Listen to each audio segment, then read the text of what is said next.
बना करके चलो। चलिए स्टार्ट करते हैं। सबसे पहला चैप्टर है कड़बक। एकदम ध्यान रखना, पार्ट 1 है ये, पार्ट 1 है कड़बक। क्या है? कड़बक। मलिक मोहम्मद जायसी ने इस पाठ को लिखा है। कड़बक पाठ को कौन लिखा है? मलिक मोहम्मद जायसी जी। आइए देखते हैं क्या कहते हैं ये, आपको बताया भी है हम। चलिए, एक नयन कवि मोहम्मद गुनी सोई बिमुहा जई कवि सुनी। मलिक मोहम्मद जायसी जी एक ही आंख के रहते हैं, उनको चेचक भी हुआ रहता है, यानी कि उनके चेहरे पे दाग रहता है। उनको ऐसा लगता है कि मेरे में इतनी सारी कमी है, लेकिन फिर भी वो इतने अपने आप को सेल्फ मोटिवेटेड रहते हैं। कई ऐसे बच्चे होते हैं जो ये सोचते हैं मैं सांवला हूं, मेरे नाक लंबा है, मेरे मुंह लंबे हैं, मेरे नाक एक कान छोटे हैं, एक बड़े हैं, मैं ये नहीं कर सकता, मैं वो नहीं कर सकता। ऐसा नहीं है। देखो एक बहुत बड़ी मिसाल यहां पर मलिक मोहम्मद जायसी जी देते हैं। एक नयन कवि मोहम्मद गुनी, एक नयन होते हुए भी कवि मलिक मोहम्मद जायसी जी गुनी है, यानी कि गुणवान है। इनके अंदर बहुत सारा गुण है, ये खुद को सेल्फ मोटिवेटेड करते हैं और इनसे हमें बहुत कुछ सीखनी चाहिए बच्चों। ध्यान रखेंगे सभी कोई। एक नयन कवि मोहम्मद गुनी सोई बिमोहा जेई कवि सुनी। और जो भी इनके कविता को सुना, काव्य को सुना, वो बिल्कुल मोहित हो गया, मोहित हो गया बच्चों। चांद जैस जग विधि अवतारा, चांद जैस को, चांद को जगत में विधाता ने अवतार दिया। चांद को भी भगवान ने, विधाता ने इस धरती पर, यानी कि इस जगत में क्या किया? अवतार दिया। दीन कलंक कीन उजियारा, उनमें कलंक भी दिया। देखो, दीन कलंक कीन उजियारा, चंद्रमा में भी दाग है, फिर भी पूरे संसार को क्या है? प्रकाशित किए हुए है। दाग तो चंद्रमा में भी है ना, और उस चंद्रमा जैसे दाग वाले को जगत में विधाता ने अवतार दिया, जन्म दिया, फिर भी वो क्या है? दीन कलंक, उसमें तो दाग है, कलंक है उसमें, फिर भी वो पूरे जगत को उजियारा किए हुए है, संसार को प्रकाशित किए हुए है। तो मैं एक ही आंख कहूं तो क्या हुआ? मुझे चेचक हुआ है तो क्या दिक्कत? जग सुझा एक ही नैना, मैं पूरे जगत को समझ गया एक ही नैन से। हमारे एक ही आंखें, एक ही नैन से हमने पूरे जगत को समझा। उवा सुकस नखतन माहा, जैसे नक्षत्रों में शुक्र तारा जो होता है ना, उसकी एक अलग पहचान होती है, इसी प्रकार से हमारे भी। जौ लहियम बही डाब ना होई, जब तक आम में मंजरिया ना आए, डाब ना लगे, तब तक उसमें तौ लही सुगंध बसाई ना सोई। जौ लही का मतलब हो जाता है बच्चों जब तक, अम्बही मतलब आम में, डाब न होई, जब तक आम में कोयलिया न लगे, वो डाब न लगे, तौ नहीं, तब तक सुगंध बसाई न सोई, तब तक भैया आम के अंदर सुगंध आने वाला नहीं है।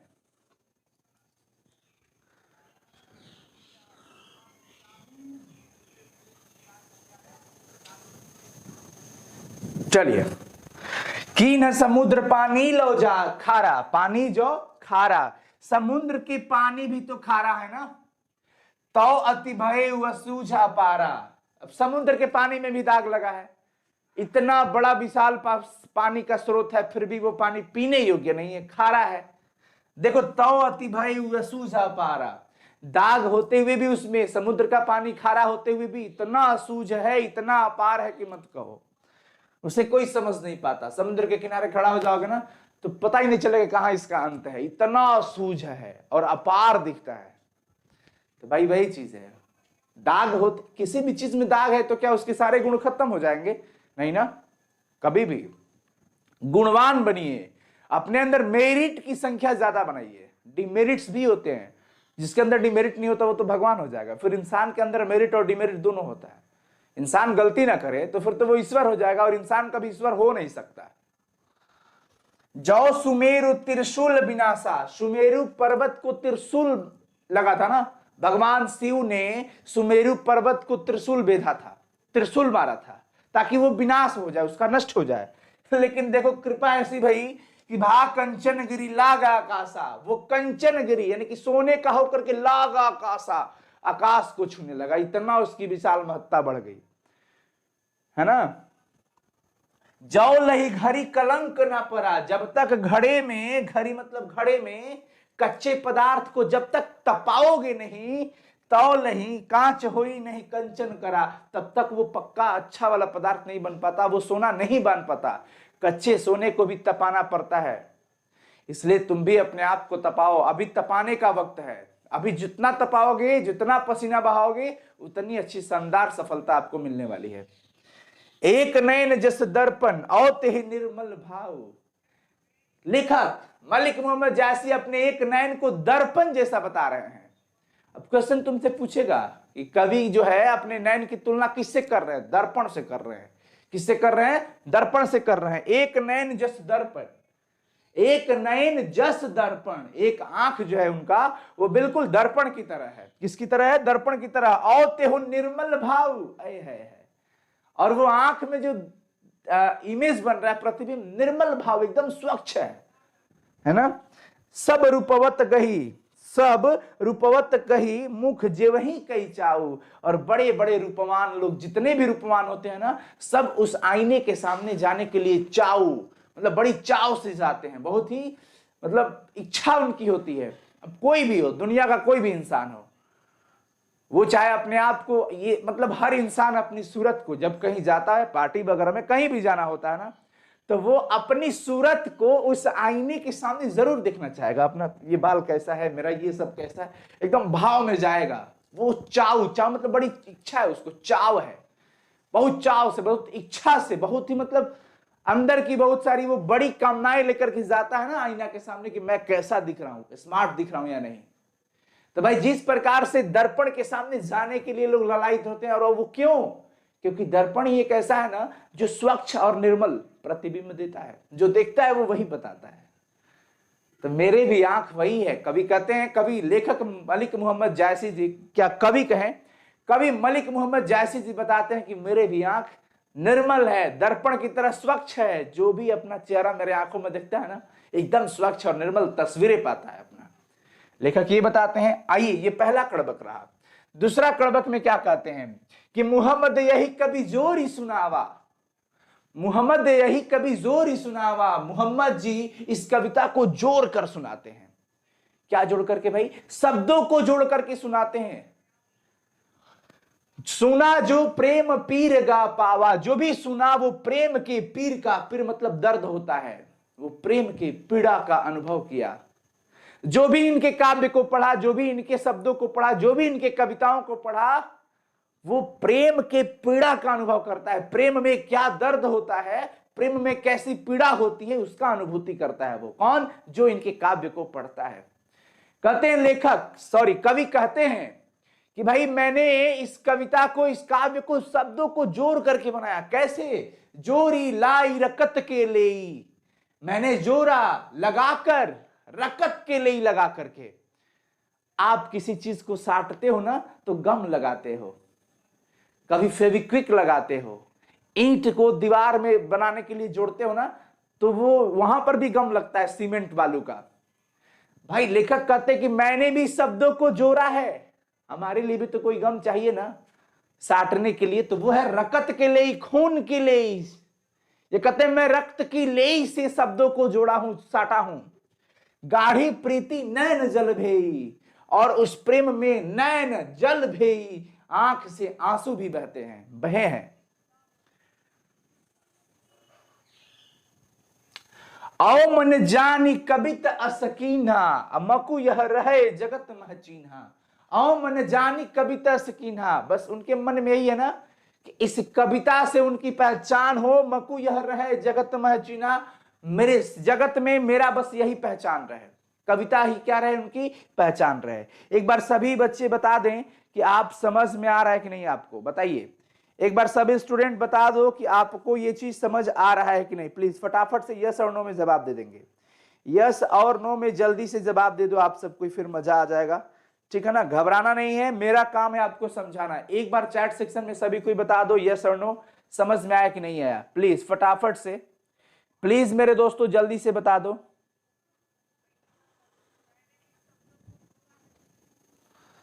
जल्दी से बता दो मेरे दोस्त। Yes, thank you so much.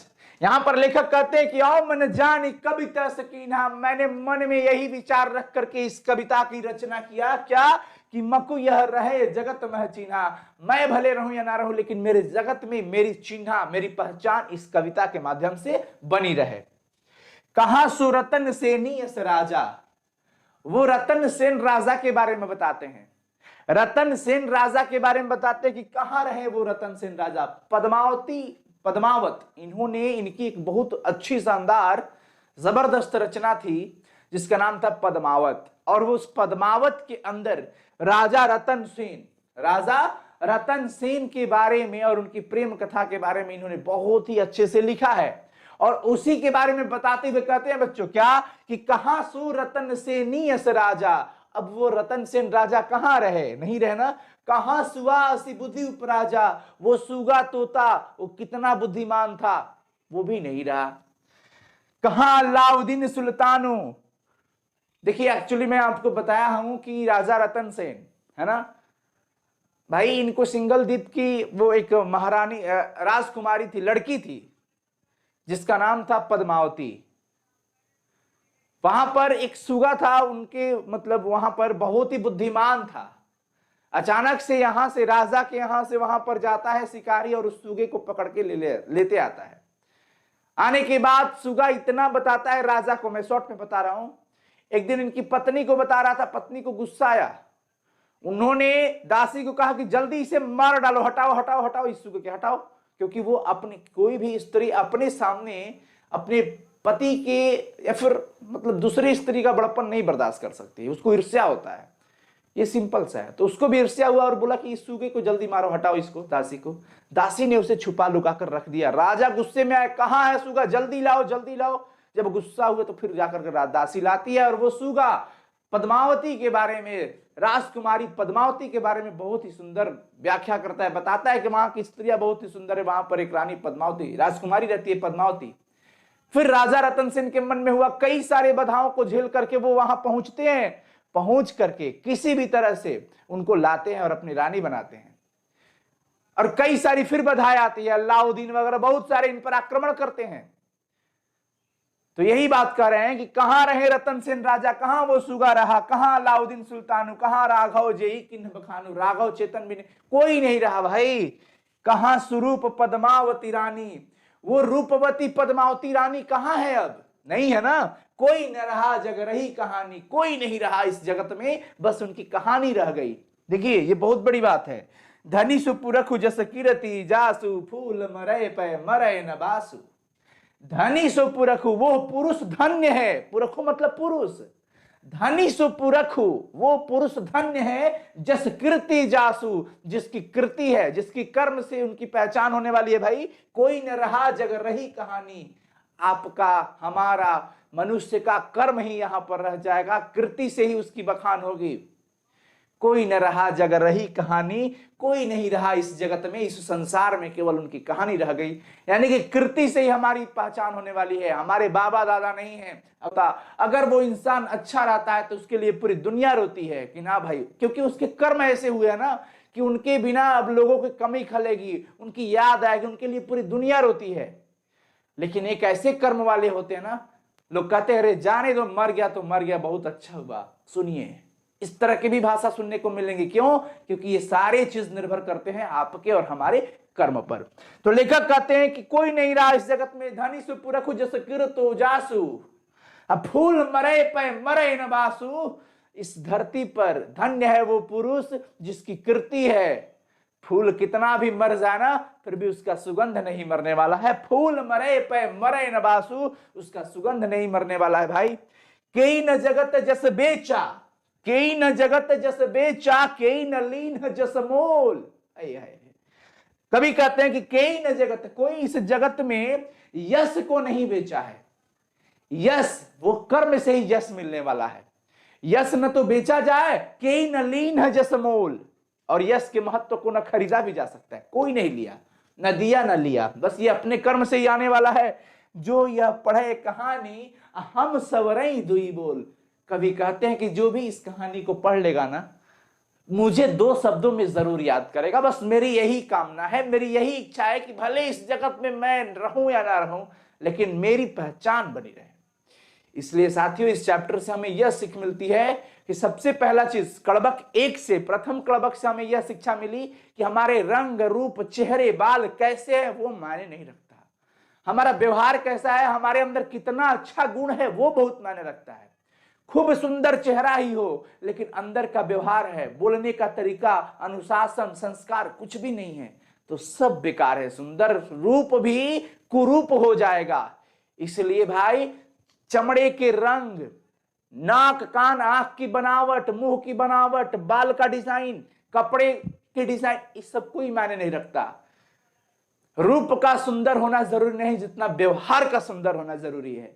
इसलिए व्यवहारिक बनिए, संसार में नाम कमाइए, अपने माता पिता का मान बढ़ाइए, आदर बढ़ाइए। ये सबसे बड़ी चीज है प्रथम कड़बक से। दूसरा कड़बक ये कहता है कि इस धरती पर कुछ नहीं है, फिर भी बहुत कुछ है। अगर आपके कर्म अच्छे हैं तो यह आपके लिए धरती बहुत अच्छी लगेगी, आपको लोग याद करेंगे, हर कण में हर वक्त आपकी कमी को वो महसूस करते हैं। लेकिन कर्म अच्छा होगा तब तो, इसलिए कर्म की ही पहचान से, यहां कर्म से ही आपकी पहचान होती है, हमारी पहचान होती है। इसलिए हमें ऐसे कर्म करने चाहिए ताकि हमारे माता पिता भी हमसे खुश रहे, हमारा समाज भी खुश रहे। हाँ, मानते हैं समाज में सब आपसे खुश नहीं हो सकते और ना आप सबको खुश कर सकते हैं, लेकिन अपनी कोशिश करो कि अच्छे वाणी बोलो, संस्कार अच्छे रखो, अनुशासित रहो, बड़ों का आदर करो। जैसे अपनी माता पिता बहन को देखते हो उसी प्रकार से दूसरे को भी देखो। दूसरे परिवार में भी आपके अपने माता पिता और भाई बहन नजर आएंगे, बस उस प्यार भरी नजरों से देखोगे। पहला पाठ आपका खत्म हुआ। अब यहां से जो भी क्वेश्चन होगा आप आसानी से कर सकते हो। बस 2 क्वेश्चन पूछेंगे आपसे, चलिए फटाफट से बताइए, जल्दी से बता दीजिएगा आप लोग कि कवि अपने नैन की तुलना, अपनी आंख की तुलना किससे करते हैं।